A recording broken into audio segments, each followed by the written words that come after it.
अस्सलाम वालेकुम नाजरीन, आप देख रहे हैं नया पाकिस्तान और मैं हूं शहजाद इकबाल। लाहौर हाई कोर्ट की इंतजामी कमेटी ने कल साबिक जज अरशद मलिक को बरतरफ कर दिया है। ये फैसला लाहौर हाई कोर्ट के 7 सीनियर जजेस ने किया और जो इंतजामी कमेटी है वो chief justice Lahore high court के ज़ेर सदारत काम कर रही थी। इससे पहले एक तहकीकाती कमेटी बनाई गई थी जिसको हेड कर रहे थे जस्टिस सरदार नईम, और उनकी तहकीकाती कमेटी ने तहकीक की थी जज अरशद मलिक केस में। और इसके बाद इस तहकीकाती कमेटी की रोशनी में कल लाहौर हाई कोर्ट की इंतजामी कमेटी ने यह फैसला सुना दिया है। फैसला तो आ गया है, साबिक जज अरशद मलिक बरतरफ हो गए हैं, लेकिन इस बरतरफी के बाद भी कुछ अहम सवालात हैं जिनके जवाब आना बाकी हैं। जिनमें सबसे अहम सवाल यह है कि साबिक जज अरशद मलिक को बरतरफ किस मिसकंडक्ट की वजह से किया गया। क्या उनकी जो अपनी एक वीडियो थी, अपनी एक नाज़िबा वीडियो जो कि कहा गया था कि 2003 में बनाई गई थी और इसके बाद उसको इस्तेमाल करके उनको ब्लैकमेल किया गया, क्या उस वीडियो की बुनियाद पर उनको बरतरफ किया गया है, या फिर उनको बरतरफ इसलिए किया गया है क्योंकि उन्होंने अपने बयान हल्फी में इस बात का एतराफ़ किया था कि अल अजीज़िया केस में फैसला देने के बाद उन्होंने मियां मोहम्मद नवाज शरीफ से मुलाकात भी की और मियां मोहम्मद नवाज शरीफ की जो लीगल टीम है उसकी मुआवनत भी की, या फिर उनको इस मिसकंडक्ट पे बरतरफ किया गया है जो उनकी एक और वीडियो मरियम नवाज साहिबा ने अपनी प्रेस कॉन्फ्रेंस में दिखाई थी, जिसमें मुबैना तौर पे साबिक जज अरशद मलिक ये कहते पाए गए थे कि उन्होंने ये फैसला नवाज शरीफ के खिलाफ प्रेशर में आके दिया था। तो किस मिसकंडक्ट की वजह से उनको हटाया गया है, इसकी तफसीलात अभी आना बाकी है। लेकिन दूसरा अहम सवाल ये है कि साबिक जज अरशद मलिक की जिस मुबैना वीडियो के हवाले से बात हो रही थी, जिसकी वजह से ये तनाज़ा खड़ा हुआ, जो कि मरियम नवाज साहिबा ने अपनी प्रेस कॉन्फ्रेंस में दिखाई थी, उस वीडियो के हवाले से जो तहकीकात हैं वो तहकीकात अभी कहाँ तक पहुँची है, ये दूसरा अहम सवाल है। और तीसरा सवाल अहम ये है कि जज की बरतरफी के बाद क्या जज के जो फैसले हैं उनको भी कलअदम करार दे दिया जाएगा, बिलखसूस वो फैसला जो कि उन्होंने अल अजीज़िया केस में नवाज शरीफ के खिलाफ दिया था, जिसमें उन्होंने नवाज शरीफ को 7 साल की सज़ा सुनाई थी। क्योंकि नून लीग का कहना है कि इस फैसला आने के बाद, इनकी बरतरफी के बाद जो फैसले उन्होंने दिए थे उनको भी कलअदम करार देना चाहिए। तो एक तरफ तो नून लीग जो है इस फैसले पर इत्मीनान का इजहार कर रही है, लेकिन दूसरी जानिब जो पाकिस्तान तहरीक इंसाफ के रहनुमा है वो भी इत्मीनान का इजहार कर रहे हैं इस फैसले पर। और कल इस हवाले से शहबाज गिल साहब ने भी ट्वीट किया, मिर्ज़ा शहजाद अकबर साहब ने भी इस पर ट्वीट किया, और इस वक्त भी हमारे साथ बात करने के लिए मौजूद हैं वज़ीर आज़म के स्पेशल असिस्टेंट शहजाद अकबर साहब। शहजाद साहब, बहुत बहुत शुक्रिया वक्त देने के लिए। कल जब ये खबर आई कि साबिक जज अरशद मलिक को बरतरफ कर दिया गया है तो नून लीग की तरफ से भी इस फैसले का खैर मकदम किया गया, उन्होंने इत्मीनान का इजहार किया। शहबाज शरीफ के, मरियम नवाज साहिबा के ट्वीट आए जिसमें उन्होंने कहा कि जज को तो बरतरफ कर दिया है, अब इसके जो फैसले हैं उनको भी कलअदम करार देना चाहिए। दूसरी तरफ आपकी तरफ से भी ट्वीट आया, आपने भी इत्मीनान का इजहार किया और आपने अपने ट्वीट में ये कहा कि जज अरशद मलिक ब्लैकमेल केस से के 2 किरदार थे, एक अरशद मलिक थे जो बरतरफ हो गए हैं, दूसरा किरदार मरियम सफदर हैं जिन्होंने नाजेबा वीडियो को इस्तेमाल करके अपील पर असरअंदाज होने की कोशिश की है। अब आप मुतमईन है इस फैसले से, इसकी क्या वजह है? नून लीग भी मुतमईन है, आपके मुतमईन होने की वजह क्या है? देखिए अर्शद, 2-3 चीजें हैं। एक तो ये है कि इस वक्त जितनी हम इसके ऊपर बहस कर रहे हैं वो शायद थोड़ा सा उसमें हम स्पेकुलेशन इसलिए कर रहे होंगे कि जो ये इंतजामी अमूर का फैसला है एडमिनिस्ट्रेटिव नेचर का, लाहौर हाई कोर्ट की कमेटी का, ये डिसिप्लिनरी कमेटी है जो जूनियर जजेस यानी कि सेशन जज तक के जो जजेस होते हैं उनके कोड ऑफ कंडक्ट को लेके बनाई जाती है, उसका तो अभी उसका कोई तफसीली फैसला मंजर आम पे या कोई फैसला शॉर्ट ऑर्डर भी नहीं आया, तो इसलिए उसकी एग्जैक्ट वजूहात क्या होंगी वो किसी को भी नहीं पता। और मैं समझता हूँ कि पाकिस्तान मुस्लिम लीग, जिसमें शहबाज शरीफ साहब और मरियम जो इसमें एक बड़ा अहम किरदार है, उन्होंने वो रवायती तौर पे वो पहले मिठाई खाने का किया। लेकिन इस फैसले को अगर आप सिर्फ आप इस पूरे किस्से को एक मेरिट बेस देख लीजिए, तो अभी तक जो मामलात सामने आए हैं उसमें जितनी भी कार्रवाई हुई है उसमें जो बेसिक इंक्वायरी का हिस्सा है वो जज का अपना एक एफिडेविट है। क्योंकि इस जज के कंडक्ट से पहले ये जानना बड़ा जरूरी है कि ये जज साहब जो हैं ये कैसे अकाउंटेबिलिटी कोर्ट में वारिद हुए, और उस अकाउंटेबिलिटी कोर्ट में वारिद होने के बाद दूसरा अहम वाकया ये होता है कि उनके सामने केस मुलजमान की अपनी दरख्वास्त पर लगाया जाता है, और फिर उसके बाद जो जज का अपना एफिडेविट है जो बुनियाद भी बना ये एडमिनिस्ट्रेटिव एक्शन लेने का। और इस एडमिनिस्ट्रेटिव एक्शन लेने से पहले हुकूमत पाकिस्तान ने जब ये मामला जब प्रेस कॉन्फ्रेंस हुई और ये तमाम चीज़ा मंजर आम पे आया और ये कुछ वीडियोज और ये पूरे मेल मुलाकात और मेल मिलाप का पता चला, तो इमीडिएटली उस वक्त जो लॉ मिनिस्ट्री थी उसने ये मैटर को रेफर किया टू इस्लामाबाद हाई कोर्ट, और इस्लामाबाद हाई कोर्ट ने इसके ऊपर इसको जो फौरी तौर पे सस्पेंड किया, क्योंकि वो उसकी इंतजामी अदालत है इस्लामाबाद में जी। और फिर इनको रिपोर्ट कर दिया गया इनका जो पेरेंट डिपार्टमेंट था लाहौर हाई कोर्ट, और फिर लाहौर हाई कोर्ट में ये सारी कार्रवाई शुरू हुई। अब दो तरीके बड़ी अहम हैं इसके अंदर शहजाद इकबाल। एक तो ये है कि जब इनकी तैनाती होती है अकाउंटेबिलिटी कोर्ट में एज जज, ये अकाउंटेबिलिटी कोर्ट नंबर 2 में शायद जज तैनात हुए थे सन 2018 फरवरी या मार्च में। उस वक्त बशीर बिर्क साहब, अगर मेरी यादाश्त ठीक है, तो वो लॉ मिनिस्टर थे, और शाहिद खाकान अब्बासी साहब जो हैं वो प्राइम मिनिस्टर थे। फिर जब ये केस अगस्त में, जुलाई एंड अगस्त में एप्लीकेशन जाती हैं, पहले जुलाई में जाती है अकाउंटेबिलिटी कोर्ट में, जिस कोर्ट में 3 केसेस चल रहे थे, नवाज शरीफ साहब के और मरीम नवाज साहिबा के, और उस एप्लीकेशन की बेस के ऊपर फिर वो मामला हाई कोर्ट को रेफर हो जाता है कि ये मुल्ज़मान का ये कहना था कि जो फ्लैट वाला केस है, लंदन फ्लैट वाला केस है, उसमें सजा आने के बाद हम समझते हैं कि हमें दूसरे जज के सामने जाना चाहिए, और उस वक्त दूसरे जज फकत अकाउंटेबिलिटी कोर्ट इस्लामाबाद में ये अरशद मलिक साहब ही थे। हाँ। इस्लामाबाद हाई कोर्ट इसका फैसला कहती है कि जी ठीक है, मुल्ज़मान की ख्वाहिश के ऊपर उन्हें ये लगता है कि उनको इंसाफ यहाँ से मिल सकता है, तो ये केस को ट्रांसफर कर दिया जाए। सब्सटैंशियल ट्रायल हो चुका था दूसरे। अच्छा, इस पे शहजाद साहब, इस पे पहले जरा बात कर लेते हैं कि उस वक्त एक तो एहतसाब अदालत में, इस्लामाबाद की एहतसाब अदालत में जो 2 जजेस ही थे। जज बशीर ने उनको सजा दी थी एवनफील्ड केस में, और जब ये ख्वाजा हारिस जो कि काउंसिल थे नवाज शरीफ के, उन्होंने इस्लामाबाद हाई कोर्ट में ये दरख्वास्त डाली, तो इसके बाद जो जज बशीर थे वो खुद अलग हो गए थे केस से, और जो काउंसिल की तरफ से भी बात की गई थी वो बड़ी सादा सी थी कि एविडेंस एक जैसा है तीनों रेफरेंसेज में, और वो एविडेंस है GIT की रिपोर्ट। तो लिहाजा एक जज साहब अगर अपना माइंड बता चुके हैं इस एविडेंस के बारे में एवनफील्ड की जजमेंट में, तो अब जज को किसी और अदालत में इसको भेज दिया जाए, और जज साहब ने खुद भी रेस्क्यू कर लिया था। तो ऐसे तो नहीं कि उन्होंने पिन पॉइंट किया था कि ये जज जो है अरशद मलिक, इन्हीं की अदालत में जाना चाहिए मामला।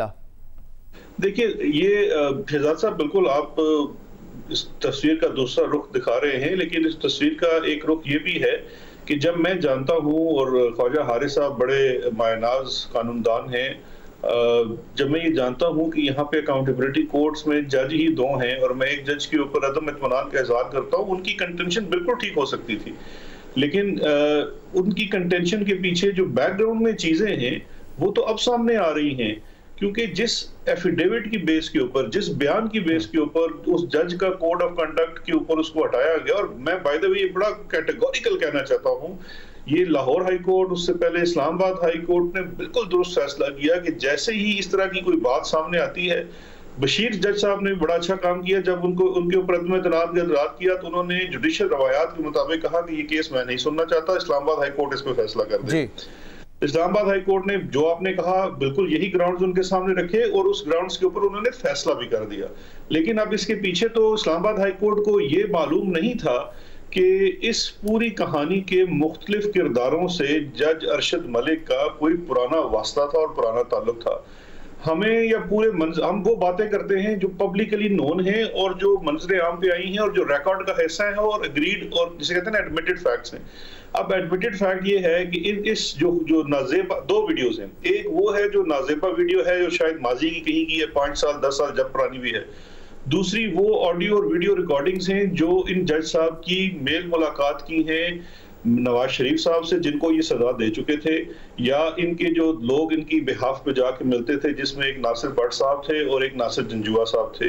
अब अगर आप कोट लखपत जेल का रिकॉर्ड उठा के देख लें तो ये भी रिकॉर्ड की बात है कि जिस दौर में ये जो जज अरशद मलिक कह रहा है कि मेरे घर पे आके during the pendency of this case, जब ये ट्रायल चल रहा था, उस वक्त भी नासिर भट्ट और नासिर जंजुआ मेरे घर आके मिलते थे। फिर जब ये सारा वीडियो वाला सागा हुआ तो उस वक्त नासिर जंजुआ साहब ही वो मेन किरदार थे जो नवाज शरीफ साहब से कोट लखपत जेल में मिलते थे। फिर जब बाद में ये उनकी बेल हो जाती है और वो रायवेंड के घर में उनकी मुलाकात होती है तो फिर ही नासिर भट्ट और नासिर जंजुआ साहब का किरदार है। अब जब ये जज साहब के पास केस चला जाता है अगस्त 2018 में, और 4 दिसंबर को शायद अगर मैं ठीक हूं तो 4 दिसंबर को ये फैसला आया था 2018 में अल अजीजिया और एक फ्लैगशिप रेफरेंस का। इस दौरान इनकी 12 मीटिंग्स होती हैं इन जज साहब के घर पे। और उस मीटिंग में नासिर जंजुआ और नासिर भट्ट साहब तशरीफ रखते हैं। वो इसमें से बहुत सारी तफसीलात जो है वो एफिडेविट में मेंशन की गई हैं। तो दो चीज़ें मंजर आम पर आई हैं। एक एफिडेविट मंजर आम पर आया है जिस पर जज साहब ने कंप्लेन भी की और उसकी तहकीकात हो रही है, लेकिन जो दूसरी बात मंजर आम पर आई, जो मरियम नवाज साहबा और PMLN के लोगों ने वीडियो दिखाई है जिसमें जज साहब ये बात कर रहे हैं कि मुझ पर दबाव था, उस दबाव की वजह से मैंने नवाज शरीफ के खिलाफ फैसला दिया, वो भी बात मंजर आम पर आ चुकी है। उसकी तहकीकात और इन्वेस्टिगेशन कहां तक पहुंची है? देखिए, उसकी तहकीकात और इन्वेस्टिगेशन तो FIA कर रही है। उसका एक मरकजी किरदार नासिर भट्ट जो है वो शायद इस मुल्क में मफरूर है, वो बरतानिया में है।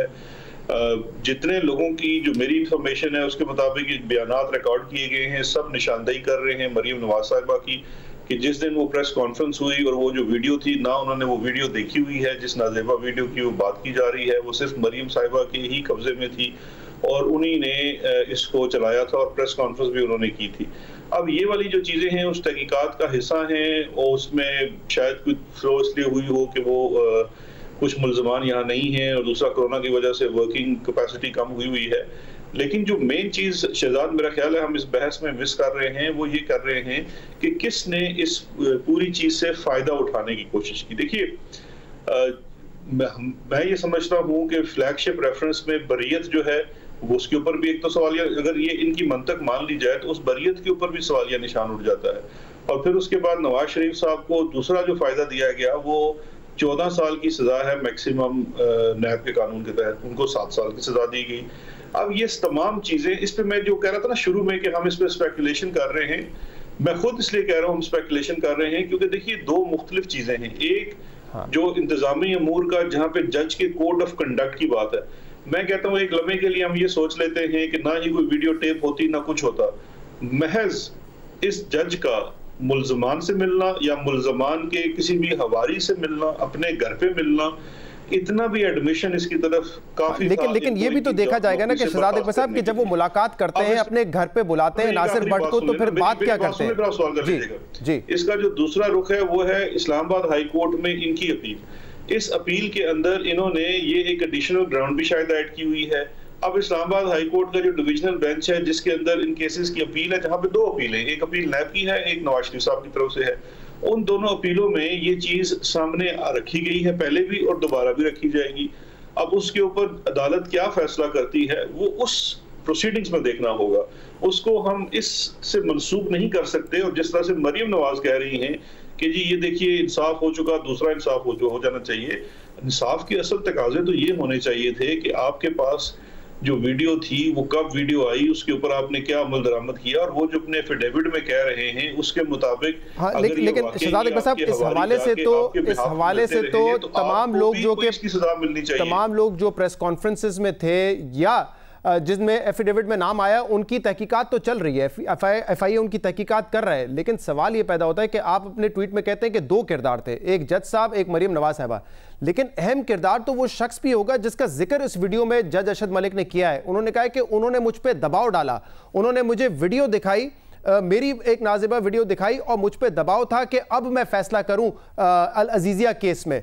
तो वो भी तो इंपॉर्टेंट फरीक है ना, उनकी तहकीकात करना तो हुकूमत की जिम्मेदारी है, FIA की जिम्मेदारी है, जिस पर आप लोग बार बार कहते रहे कि हम फॉरेंसिक ऑडिट करवाएंगे। वो फॉरेंसिक ऑडिट कहां हुआ है अब तक?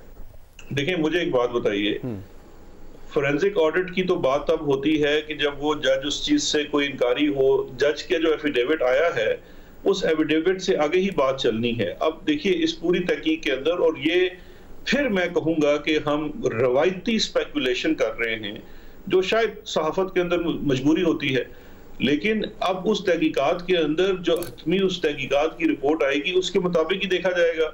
लेकिन जिस तरह मैंने पहले अर्ज किया कि मेरी इतला के मुताबिक, वंस अगेन स्पेकुलेशन, मेरी इतला के मुताबिक बाकी जितने लोग उस प्रेस कॉन्फ्रेंस में शामिल थे उन सब ने कहा जी हमें इस आज प्रेस कॉन्फ्रेंस से पहले जो भी वो जुलाई की डेट थी हमें कुछ मालूम नहीं है कि इसमें क्या था।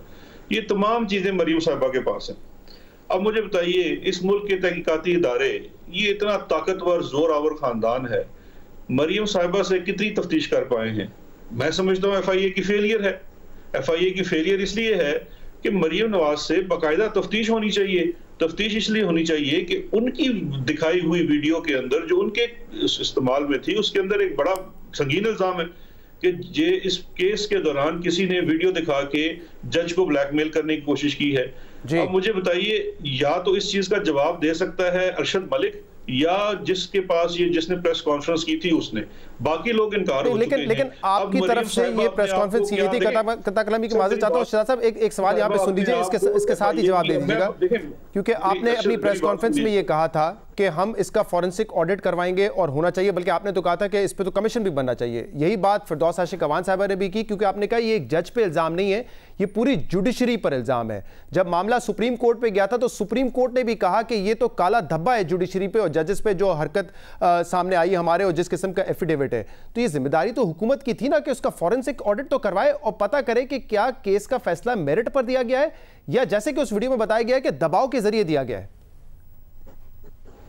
शहजाद, मैं दो चीजें अर्ज करता चलूं। एक तो जहां तक मेरी इतला, वंस अगेन स्पेकुलेशन, जो मैं बार बार कह रहा हूं, वंस अगेन स्पेकुलेशन, वो ये है कि फोरेंसिक ऑडिट के लिए जो ओरिजिनल वीडियोस हैं वो जिन्होंने दिखाई उनको देनी है, और एफआईए को हुकूमत की तरफ से ये बिल्कुल है कि आपने इसका फोरेंसिक ऑडिट करवाना है। फोरेंसिक ऑडिट से क्या चीज साबित होगी? फोरेंसिक ऑडिट से ये चीज साबित होगी कि ये मुलाकात हुई थी और इस मुलाकात के अंदर जो इसके कंटेंट्स हैं, कंटेंट्स को फोरेंसिक ऑडिट ने प्रूव नहीं करना, वो तो जितने लोग उस मीटिंग में बैठे हुए हैं या जो बात की जा रही है उसकी तहकीक करनी। मिसाल के तौर पे शहजाद, मेरी और आपकी गुफ्तगू हो रही है, उसको तीसरा बंदा एक रिकॉर्ड कर लेता है, उस गुफ्तगू के अंदर मैं कुछ सच झूठ बोल रहा हूँ, कुछ आप सच झूठ बोल रहे हैं। जब फोरेंसिक हो जाएगा तो फोरेंसिक ये साबित करेगा कि ये वीडियो सही रिकॉर्ड हुई और उस टाइम में रिकॉर्ड हुई कि नहीं, बस यही साबित करेगा ना। वो ये तो साबित नहीं करेगा कि इसके कंटेंट्स कैसे हैं, उसके लिए तफ्तीश होनी जरूरी है।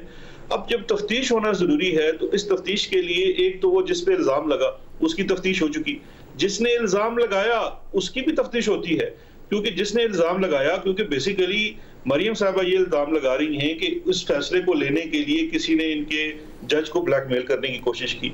तो पहली तो बात है कि इनको एक स्टेप और लेना पड़ेगा, किसी से ज्यादा निकल के स्पेसिफाई करना पड़ेगा, क्योंकि जब वो कहते हैं तो किसी ने, तो फिर जो एफआईए का दायरा तफ्तीश है वो 22 करोड़ अवाम का है, जिसमें अवाम भी होंगे, ऑफिशियल्स भी होंगे। अब अगर ये थोड़ी सी रहनुमाई फरमा दें, क्योंकि ये तो बिल्कुल एफआईए की तफ्तीश के सामने पेश नहीं होती हैं, और जब इनको बुलाया जाता है तो पूरी यहाँ पे शहजाद अकबर साहब सड़कों पे निकल आ जाए। शहजाद अकबर साहब, ये मुझे बताइए कि जज अरशद मलिक को क्या बुलाया है एफआईए ने? उनसे पूछा है कि जो आपने इल्ज़ाम लगाया था, जो वीडियो दिखाई गई उसमें जो इल्ज़ाम लगाया था वो क्या है? क्योंकि अपने एफिडेविट में तो वो कहते हैं कि मेरी मीटिंग हुई थी उनसे, लेकिन मेरे बयानात को तोड़ मरोड़ करके पेश किया गया है। तो यही बात देखनी है ना कि क्या टेम्पर्ड है या वीडियो नहीं है। पिछले 1 साल से बहस ये हो रही है, आप कहते हैं कि ओरिजिनल वीडियो वो नहीं दे रहे, वो कह रहे हैं कि हमने तो इंडिपेंडेंट फोरम से भी इसको करवा लिया है, ऑडिट इसको करवा लिया, चेक करवा लिया है, हमने इस्लामाबाद हाई कोर्ट में भी जमा करवा दिया गया है। तो और एक और बात प्लीज सुन लीजिए कि शोएब सडल साहब भी शाहजेब खानजादा साहब के प्रोग्राम में मौजूद थे, उन्होंने कहा कि आप जो है वो यूट्यूब पर भी हो या चैनल्स के पास ये वीडियो, उनके वहां से भी आप ये पता करवा सकते हैं कि वीडियो टेम्पर्ड है या नहीं है। आप शहजाद मेरी बात को दूसरी तरफ फिर दोबारा लेके जा रहे हैं। अब मैं ये आपसे बार बार कह रहा हूं कि एक ऑनगोइंग इन्वेस्टिगेशन के अंदर इसका हतमी जवाब तो तफ्तीशी अफसर ही दे सकता है कि क्या उसने इसके अंदर क्या क्या इस वक्त स्पेसिफिक स्टेप्स उठा लिए हैं। एक जो मैं मजबूरी आपको तफ्तीशी इदारे की और बता रहा हूं कि इसके अंदर एक जो मुल्जिम है वो इंतहाई ताकतवर है, वो मुल्जिम ना पेश होता है और उसने अपने हवारी मफरूज करवा दिए हैं। अब उसके कंटेंट्स जो हैं उनको लेके वेरीफाई करना तमाम लोगों को कन्फ्रंट करने की जरूरत है। अब तमाम लोग कौन है? एक जज अरशद मलिक है, एक इसमें नासिर भट्ट नामी शख्स है, एक नासिर जंजुआ है, एक मरियम नवाज है, एक उसमें हुसैन नवाज है, क्योंकि उसकी कंटेंट्स के अंदर हुसैन नवाज से मुलाकातों का भी जिक्र है। अब इन तमाम चीजों को फिर नवाज शरीफ साहब है, अब इसमें से आधे मुल्जमान लंदन बैठे हुए हैं, यहाँ वाला जो मुल्जमा है वो बिल्कुल सामने आने को तैयार नहीं है और तफ्तीशी इदारों से कोऑपरेट करने को तैयार नहीं है। लेकिन और ये कह देना कि जी हम इंडिपेंडेंटली कहीं से करा चुके हैं फोरेंसिक, यार शहजाद मुझे सारी, मैं मान लेता हूँ इनकी बड़ी इंडिपेंडेंस, एक दो चीजें ज़हन में रखें। एक चीज ये ज़हन में रखें कि यही वही वो कैलिबरे वाली खातून हैं जिनके बारे में सुप्रीम कोर्ट, जब भी आप फरमा रहे थे ना, उन्हीं जज साहब का सुप्रीम कोर्ट में इनके बारे में क्या कहा गया है कैलिबरी फ्रंट के ऊपर। दूसरी चीज मुझे ये बता दीजिए, किसी भी और फोरम से करवाया हुआ, चाहे वो कितना ही इंडिपेंडेंट ना हो, जब तक उसको तफ्तीशी इदारा एज पर कानून शहादत और क्रिमिनल प्रोसीजर कोड के जो रूल्स हैं उसको नहीं कराएगी फोरेंसिक, उसकी पूरी ये बात आपकी दुरुस्त है, ये बात आपकी दुरुस्त है, लेकिन देखें ना, ठीक है, ये बात आपकी दुरुस्त है, लेकिन शहजाद साहब जब आप ये कहते हैं कि वीडियो टेम्पर्ड थी और ये माफिया है और ये एक जज को ब्लैकमेल करने की कोशिश करें, तो आपके पास तो ये एक बेहतरीन मौका था ना कि कम से कम जो वीडियो मीडिया चैनल्स के पास है, यूट्यूब पे अवेलेबल है, और ये मैं नहीं कह रहा हूं, ये सुप्रीम कोर्ट के जज शेख अजमत सईद साहब ने कहा था उस वक्त जब हियरिंग हो रही थी कि पूरे पाकिस्तान के पास वीडियो है, एफआईए कहता है हमारे पास वीडियो नहीं है। तो वीडियो अगर जो मौजूद है उसमें ये तो कम से कम देख ले कि टेम्पर्ड है या नहीं है, और अगर वो वीडियो टेम्पर्ड मिलती है तो फिर आपके पास तो एक बेहतरीन मौका है इस पे खेलने का कि देखें जज के खिलाफ जो इन्होंने सारी बातें की वो एक टेम्पर्ड वीडियो है। शहजाद इकबाल साहब, आपको मैं पुराने आपके प्रोग्राम का हवाला देना चाहूँगा बहुत एहतराम के साथ। आपके लास्ट प्रोग्राम में भी आपने एक ऐसे ही अदालत के अंदर दिए गए रिमार्क्स, मैंने बड़ी अर्ज की थी माजरत के साथ कि अदालत के अंदर जो रिमार्क्स दिए जाते हैं वो किसी ऑर्डर, जुडिशल ऑर्डर का या किसी जुडिशल डिक्री का हिस्सा नहीं बनते। अगर तो इस किस्म की कोई रिटन अहकामात हैं, ऑर्डर्स हैं, तो फिर तो एफआईए से बिल्कुल सवाल किया जा सकता है कि अगर वो ये फरमा रहे थे तो आपने क्यों नहीं किया। लेकिन आपने पिछले ही अपने प्रोग्राम में मुझसे पूछा था कि आपने ये कहा था उस रिमार्क की बेस के ऊपर कि अरशद मलिक को किसने लगाया था। बाद में आपने खुद भी चेक किया और साबित हो गया कि इनको शायद खाकान अब्बासी साहब के ज़माने में लगाया था। तो मैं ये कह रहा हूँ कि जो इस तरह के रिमार्क्स होते हैं उसको आप जुडिशल डिक्री का हिस्सा ना समझें। जो तफ्तीश चल रही है उस तफ्तीश के अंदर जो इसका फोरेंसिक कराया जाना है वो उसका एक टेक्निकल एस्पेक्ट है। और फोरेंसिक भी मैं समझता हूँ, जो आप कह रहे हैं ना हुकूमत के पास बड़ा मौका है, तो वो मौका सिर्फ मीडिया की हद तक है। असल चीज तो इसका वो मुकदमा है जिसकी तफ्तीश होकर ये साबित या करना है कि क्या वो जो कंटेंट है, अरशद मलिक उन कंटेंट से तो इनकारी नहीं हो रहा है, इसलिए अब ये एक सेकेंडरी चीज बन जाती है कि वो क्या है कि उसकी वो मीटिंग्स हुई है, क्योंकि वो कंटेंट तो यही प्रूव करेंगे कि ये रिकॉर्डिंग हुई है। जहां तक उसको डॉक्टरेट होने का कहना है तो यूट्यूब के ऊपर जो भी वीडियो, लेकिन अरशद मलिक क्या इस कंटेंट पर भी एग्री कर रहे हैं कि उन्होंने ये बात कही थी कि मुझ पे दबाव था इसलिए मैंने नवाज शरीफ के खिलाफ फैसला दिया? देखिए, मुझे एग्जैक्ट अब पता नहीं है कि उन्होंने तफ्तीशी इदारे के सामने जाके क्या बयान दिया, क्योंकि उनका कोई बयान अभी किसी अदालत में सबमिट नहीं हुआ। लेकिन वो पेश हुए एफआईए के सामने जज अरशद मलिक? ये इस चीज की भी तफ्तीश जो है वो एफआईए का इन्वेस्टिगेटिंग ऑफिसर, इतना मुझे पता है कि एक डीआईजी लेवल का इन्वेस्टिगेटिंग ऑफिसर इस केस के अंदर है।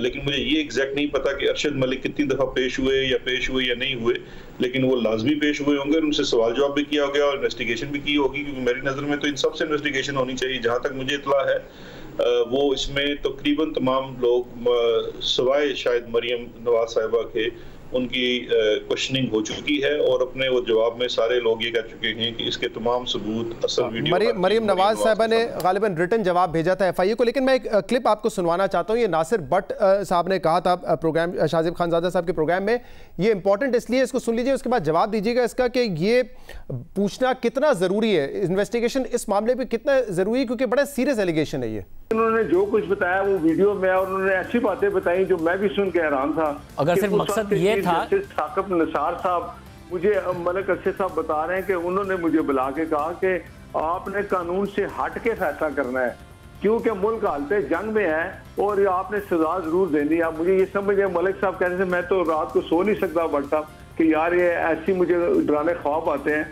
तो मैंने कहा ऐसी अगर ये बात थी तो आपने ऐसा क्यों किया? कहते हैं बस मैंने किया, मुझे दुख अफसोस हो रहा है। जी शहजाद अकबर साहब, बड़ी अहम बात ये है, और आप नहीं समझते कि इसकी भी तफ्तीश होनी चाहिए? वो साबिक चीफ जस्टिस साकिब निसार पे ये इल्ज़ाम लगा रहे हैं कि उन्होंने मुझे कहा कि फैसला इंसाफ पे नहीं देना है, नवाज शरीफ के खिलाफ देना है। शहजाद इकबाल साहब, आपके सवाल पूरे हो गए?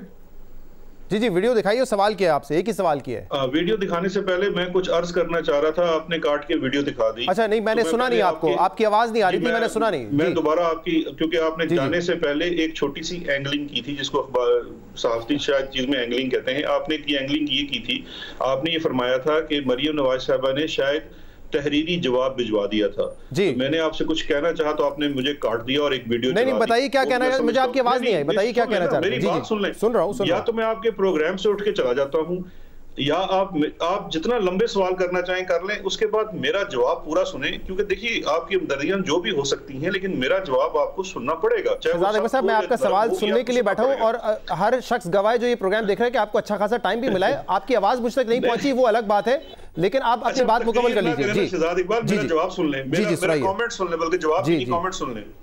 मेरा कमेंट ये है, आपने जाने से पहले फरमाया कि मरियम साहिबा ने अपना तहरीरी जवाब भिजवा दिया था। मुझे बताएं, इस पाकिस्तान के मुल्क के अंदर कोई गरीब का बच्चा तहरीरी जवाब भिजवाता है अपनी तफ्तीश के अंदर, एक क्रिमिनल इन्वेस्टिगेशन के अंदर? Are they like rest of the Pakistanis are children of lesser god? उनको तो आपका मीडिया कहता है कि उसको हथकड़ियां पकड़ के ले आओ, और आप कहते हैं कि मरियम ने एक तहरीरी जवाब लिख के मैं उनको डिफेंड नहीं कर रहा हूं, मैं आपको बता रहा हूं, ये तो फिर एफआईए का काम है ना कि उनसे जवाब तलब करें। आपसे इफ्स एंड बट्स पूछे जाते हैं, एफआईए का काम है ना, ये मेरा काम तो नहीं है ना। देखिए अपने शहजाद इकबाल, आप बड़े अच्छे सहाफी हैं, आप इतने अच्छे एंकर हैं, लेकिन आप ये नहीं कह सकते, you can not brush aside someone's conduct by saying उनका तहरीरी जवाब आ गया था। मैं आपकी बात को आगे बढ़ाते हुए क्लैरिफाई करते हुए ये कह रहा था, और अगर ये तहरीरी जवाब गलत है तो एफआईए को तस्लीम नहीं करना चाहिए था। मैं एफआईए नहीं हूं। शहजाद इकबाल, गलत नहीं, तहरीरी ये जवाब मैं समझता हूं। आप खुद उस वक्त हट रहे हैं अपनी तफ्तीश से। आप अगर तफ्तीश में आपके पास सबूत आप हैं, उनके खिलाफ अगर आप समझते कि उन्होंने अगर वो एब्सकॉन्डर है, वो जवाब नहीं देने आ रही है, आप जो तहकीकात करना चाहें करें, उसमें मेरा कोई ताल्लुक नहीं होता। आप एफआईए से पूछे ना। अभी जो आपने वीडियो में बातें सुनाई उस पे आ जाएं, छोड़ जी हाँ, साकिब निसार साहब वाली बात जस्टिफाई नहीं कर पा रहे। मुझे जस्टिफाई करने की जरूरत नहीं है। आप खुद बता रहे हैं कि एफआईए कितना नाकाम है कि वो एक शख्स को बुला नहीं सकता इन्वेस्टिगेशन के लिए। ये तो आपके इदारे पे सवालिया निशान है। इस ताकतवर तबके के सामने एफआईए बेचारे की क्या हिम्मत है? नैब भी, जीओ भी, सहाफी भी, सारे लोग ही बेबस हैं। मतलब ये वही खातून है जिनके खिलाफ जीआईटी ने इन्वेस्टिगेशन की, जीआईटी ने इन्वेस्टिगेशन की, एवनफील्ड ने उनको सजा दी। अब इतनी भी ताकतवर नहीं है, वरना जीआईटी भी ना बनती और एवनफील्ड केस में सजा भी ना होती ना। इसी मुल्क में सजा हुई है ना उनको। तशने की आपकी रह जाएगी। ये वीडियो पे बात कर लें जी, वीडियो पे बात कर लें। वीडियो पे जो आपने कंटेंट्स बताए, अब देखिए कि शाहजेब साहब ने कितनी कमाल खूबसूरती से, वैसे मेरी नजर में शाहजेब खानजादा नंबर 1 इनका वो है एंकर हैं, वो इसलिए कि बहुत अच्छा प्रोग्राम करते हैं और सही तरह से इंसान को ग्रिल करते हैं। मैं भी उनके प्रोग्राम में जाने से पहले 4 दफा सोचता हूँ, तैयारी करके जाना है। शाहजेब ने बड़ी रिसर्च की होती है। नासिर इकबाल, ये नासिर भट्ट नामी शख्स का आप इंटरव्यू देख लीजिए कि नासिर भट्ट को जो सवाल किए जा रहे हैं उनसे कोई क्रॉस क्वेश्चन नहीं किया जा रहा। नासिर भट्ट साहब के सवाल को और पूरे इंटरव्यू को ऐसे पेश किया जा रहा है कि जैसे ओहो, ये तो नासिर भट्ट के मुंह से एक एक हरफ जो निकल रहा है वो बिल्कुल किसी सहीफे से उतरा है और वो बिल्कुल दुरुस्त है। अब एक बात मुझे बता दीजिए, आपके पास इतना बड़ा रिसर्च का ग्रुप है, आपके पास रिसर्चर्स हैं, आप थोड़ा सा यही कर लीजिए कि जो शख्स आपको ये पूरी बात कह रहा है, सबसे पहले तो वो इंटरेस्टेड है। इंटरेस्टेड इसलिए है कि पाकिस्तान मुस्लिम लीग नून और नवाज शरीफ साहब का हमायती है, उनके साथ है, उनका हरीफ है, उनका शायद पार्टी का अहदेदार भी है। फिर जब वो विटनेस आके कोई बात करता है तो उसका आप ये देख लीजिए कि उसका उस जज के साथ क्या ताल्लुक है। वो जज साहब नासिर भट्ट को क्यों बुलाते हैं? नासिर भट्ट साहब कौन हैं? आपको ये तमाम चीजें मैंने आपका कमेंट सुन लिया। अब एक तो मैंने इंटरव्यू देखा था, मेरे ख्याल से जितने पर्टिनेंट क्वेश्चन थे शाहजेब खानजादा साहब ने सब पूछे थे, और मैंने आपसे जो सवाल किया वो ये है कि एक इल्जाम है, एक जज बकौल नासिर भट्ट के एक जज ने मुझे ये बताइए, मैं सिर्फ आपसे सवाल ये कर रहा हूं कि क्या इस तरह के इल्जाम की तहकीकात नहीं होनी चाहिए? कि एफआईए ने ये सवाल उनसे किया है, क्या एफआईए को ये सवाल नहीं करना चाहिए कि आपके ऊपर जब आप ये केस सुन रहे थे, एक मॉनिटरिंग सुप्रीम कोर्ट के जज थे, आपको ब्राइब की ऑफर्स होती रही, आपको धमकियां आती रही, क्या आपने जाके मॉनिटरिंग जज को बताया? मैं आपसे पूछ रहा हूं, क्या ये रेलेवेंट सवाल नहीं है जो पूछे जाने चाहिए जज अरशद मलिक से? सवाल है और बिल्कुल एफआईए को करने चाहिए और उन्होंने शायद किए भी होंगे, लेकिन मैं कह रहा हूं उस पर तो हम स्पेकुलेट ही कर सकते हैं ना। जब तक तफ्तीश मुकम्मल नहीं होती और तफ्तीश किसी फोरम के सामने सबमिट नहीं होती, उस वक्त तक आप ये नहीं कह सकते कि उनको ये भी करना चाहिए, वो भी करना चाहिए। आपको पता है तफ्तीश के ऊपर इतना इस्टेब्लिश्ड कानून है कि तफ्तीश में कोर्ट्स डायरेक्शन भी नहीं देती कि वो ऐसे ना लगे कि तफ्तीश के अंदर असरअंदाज हो सकती हैं। इसलिए मैं और आप तो ये नहीं कह सकते कि जी ये इन्होंने नहीं गलत किया या दौरान तफ्तीश वो अपनी रिपोर्टें उठा के आ जाएं कि हमने लेकिन शहजाद अकबर साहब आप खुद सोचे ना, अगर ये इन्वेस्टिगेशन की तफसीलात आ चुकी होती, अगर वीडियो, इससे सवाल सुन लीजिए, अब सवाल सुन लीजिए, अगर ये इन्वेस्टिगेशन की तफसीलात आ चुकी होती किसी फोरम पर, अगर वीडियो का फॉरेंसिक हो चुका होता तो लाहौर की जो एडमिनिस्ट्रेटिव कमेटी है या इंक्वायरी कमेटी है उनके पास और ज्यादा मवाद होता देखने का कि जज का कंडक्ट कहां कहां गलत है। अब तो उस कमेटी को गालिबन पता ही नहीं होगा कि ये वीडियो ऑथेंटिक है या नहीं है, उनको पता भी नहीं होगा कि एफआई ने क्या इन्वेस्टिगेशन किया। अगर वो सारा मवाद होता तो लाहौर हाई कोर्ट की इन्वेस्टिगेशन कमेटी और एडमिनिस्ट्रेशन कमेटी ज्यादा बेहतर फैसला कर सकती थी। आपको अपने सवाल के अंदर मंतक नजर आ रही है? जी जी बिल्कुल नजर आ रही है। अगर उसका आपने जो फरमाया 100% दुरुस्त फरमाया कि उस वीडियो का अगर फोरेंसिक हुआ होता तो लाहौर की जो कमेटी थी 7 जजेस की रुकनी एडमिनिस्ट्रेटिव कमेटी, वो बेहतर फैसला कर सकती। देखें, बेहतर फैसला यही होना था ना, इसको पौधे से बर्खास्त कर देना था, क्योंकि एडमिनिस्ट्रेशन में तो यही काम हो सकता है। लेकिन अगर वो एडमिनिस्ट्रेटिव कमेटी ये समझती कि इस वीडियो का फोरेंसिक होना लाजमी है, तो यार 7 सीनियर मोस्ट जजेस बैठे हुए हैं लाहौर हाई कोर्ट के, वो एक लम्हे में हुक्म कर सकते थे कि इसके फोरेंसिक कराया जाए, वो एक इंडिपेंडेंट कमीशन मुकर्रर कर सकते थे कि इसका फोरेंसिक कराया जाए। फोरेंसिक करवाने की बात ना सिर्फ गवर्नमेंट ने की थी, सुप्रीम कोर्ट कर चुकी है, इस्लामाबाद हाई कोर्ट कर चुकी है। अब कल मेरे प्रोग्राम में अली जफर साहब मौजूद थे, बैरिस्टर अली जफर साहब पाकिस्तान तहरीक इंसाफ के रहनुमा, और दूसरे जो वकला हैं वो भी ये कह रहे हैं कि अगर ये इस्टेब्लिश हो जाए कि ये जज बायस थे तो फिर ये मामला जो है सस्पेंड हो सकता है और फिर रीट्रायल की तरफ जा सकता है। अब आप खुद जो है माशाल्लाह कानूनदान है, ज़रा बताइएगा कि आपको अगर ये इस्टेब्लिश हो गया कि जज की बायसनेस है तो आप भी यही समझते हैं फिर यही आउटकम होता है एक ऑब्वियस के फैसला सस्पेंड करके रीट्रायल के लिए भेज दिया जाता है? लेकिन ये जो 22 वाली चीज है, इस एस्टैब्लिश को होने के लिए फोरम जो है वो 8 से 9 बजे जियो टीवी या एयरवाई टीवी नहीं। फिर मैं सवाल कर रहा हूं, मैं एस्टैब्लिश नहीं कर रहा, मैं आपसे सवाल कर रहा हूं, और मैंने कहा अली जफर साहब ने ये कहा था। शहजाद देखें, आपका मसला ये है कि आपको जब मनपसंद जवाब ना आए तो आप बात नहीं, मुझे प्रॉब्लम उस वक्त होता है शहजाद अकबर साहब, जब मैं एक प्रोफेशनल सवाल कर रहा हूं और मुझ पे ये आप सुन लीजिए, अब सुन लीजिए शहजाद साहब, आप सुन लीजिए शहजाद साहब, मैं चला नहीं रहा, मेरी बात सुन लीजिए। जब मुझे ये कहा जाता है कि आपका फोरम ये नहीं है कि ये डिसाइड करेगा, मैंने नहीं, मैंने डिसाइड करना है, मेरा काम है सर सवाल कर रहा, मैं बड़े आराम से आपसे सवाल कर रहा हूं, आप मुझ पे पर्सनल अटैक करेंगे, आप पर्सनल अटैक करेंगे तो फिर मैं भी कर सकता हूं, मैं नहीं करना चाह रहा, मैं प्रोफेशनली बात कर रहा हूं आपसे। आती तो आप काट देते ना, आपके हाथ में माइक है, आपके हाथ में एडिटिंग है, मैं कोई बात नहीं काट रहा हूं कि मुझे जवाब पूरा देने दीजिए। कि मैं ये कह रहा हूं कि हमने 8 से 9 बजे के फोरम के ऊपर जज का बायस फैसले में होना डिसाइड, और ये मैंने कहा भी नहीं है। फोरम है इस्लामाबाद हाई कोर्ट का, वो अपील का प्रोसेस जहां पे केस पेंडिंग है, उस अपील की स्टेज के ऊपर ये डिटरमिन होना है कि बायसनेस थी कि नहीं थी। अब देखिए, 2 चीजें हैं हमारे सामने, माजी की मिसाल मौजूद है एक इससे मिलते जुलते केस की, जिसके अंदर सुप्रीम कोर्ट का हुक्म आया था। ये SGS कोटेक्ना का केस था, सन 2001 या 2 में सुप्रीम कोर्ट में इसकी अपील लगी थी।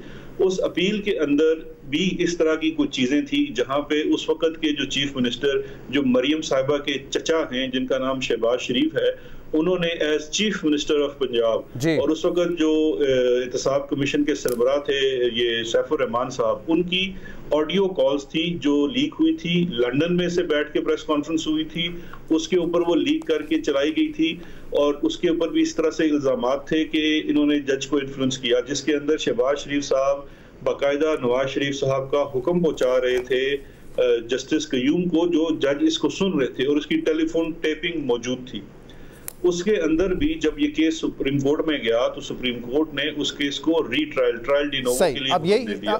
लेकिन उन्होंने इसके अंदर जो बायसनेस थी वो सिर्फ किस बात, मैं एक लीगल पॉइंट आपको बताता हूं, आपने मुझसे लीगल सवाल किया, उसके ऊपर उन्होंने बायसनेस पे ये कहा था कि चूंकि इसके अंदर ये सीरियस एलिगेशंस आ रहे हैं तो बेहतर ये है कि हम इसको रीट्रायल के लिए भेज दें।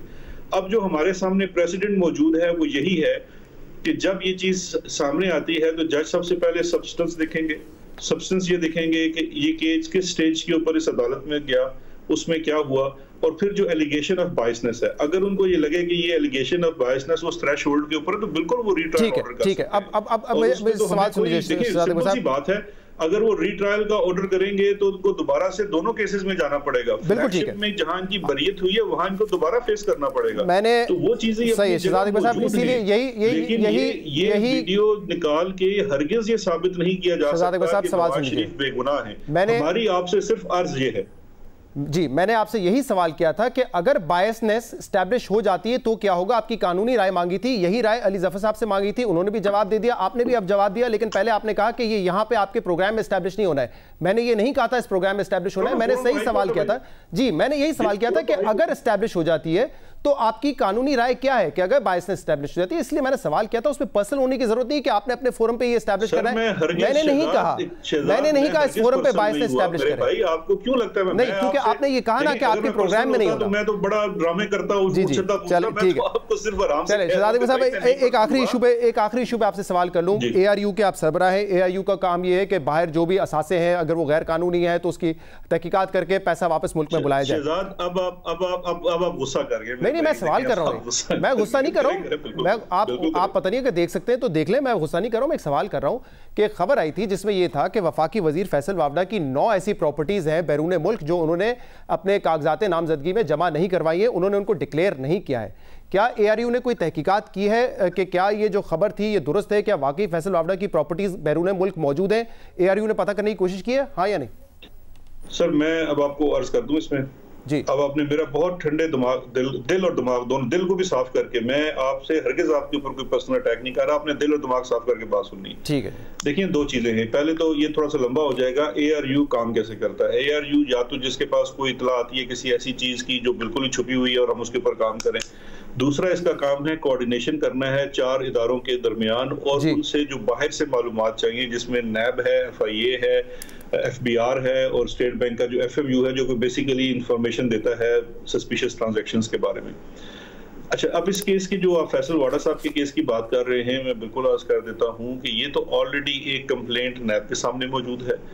NAB की तरफ से ही इनकी प्रॉपर्टीज की जो कंफर्मेशन है, और वो कंफर्मेशन को इतनी लंबी चौड़ी नहीं होती, आप खुद पता है, आप करते होंगे, आपने ऑनलाइन की होंगी कंफर्मेशन, वो सारी कंफर्मेशन करके NAB के पास है। उसके कोई चीज पेंडिंग नहीं है एसेट रिकवरी यूनिट के पास जो हमने इनको देखिए एसेट रिकवरी यूनिट क्या करता है, 2 चीजें करता है। एक तो वहां के जो तफ्तीशी और तहकीकाती इदारे हैं उनसे इसको एक्सपर्टाइट कराने की कोशिश करता है, बिकॉज वहां बड़ा बैकलॉग होता है।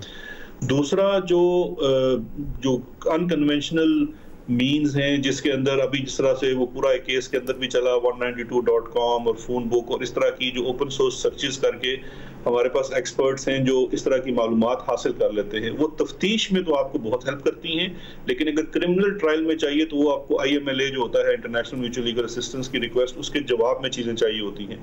वो हमसे जितनी चीजें भी इन केसेस के अंदर मांगी गई वो हम उनको दे चुके हैं। लेकिन फैसल वाडा साहब के केस के अंदर मैं समझता हूँ एक और चीज बड़ी इंपॉर्टेंट है। इस वक्त सिंध हाई कोर्ट में और इस्लामाबाद हाई कोर्ट में दोनों चीज के ऊपर इनके जो मुखालिफ कैंडिडेट हैं एक अदालत में शायद गए हुए हैं और इस्लामाबाद में कोई आम शहरी गया हुआ है या नून लीग का कोई कारकुन गया हुआ है, और ये मेरा ख्याल है मंडे को केस दोबारा फिक्स हो गया है।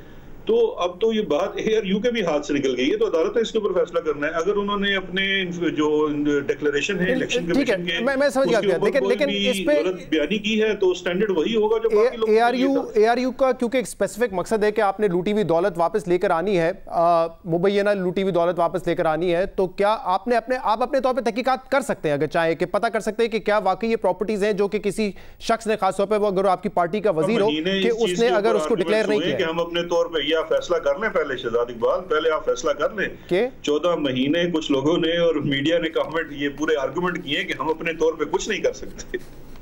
ये मैं आपको लाइटर टोन में कह रहा हूं ताकि आपको गुस्सा चला जाए। जी, लेकिन आप कर सकते हैं ना, आप कर सकते हैं, कोई अखबार की खबर है आप कर सकते हैं। मैं तो भी कंफ्यूज हूं, मैं शहजाद इकबाल भी कंफ्यूज हूं, कर सकता हूं कि नहीं कर सकता, हमें तो आप बताना है आपने या अदालत ने कि हम कर सकते हैं कि नहीं कर सकते। बहुत बहुत शुक्रिया शहजाद इकबाल साहब हमारे साथ मौजूद थे। प्रोग्राम में शामिल करेंगे एक ब्रेक और इसके बाद हम मजीद बात करेंगे, हमारे साथ रहिएगा।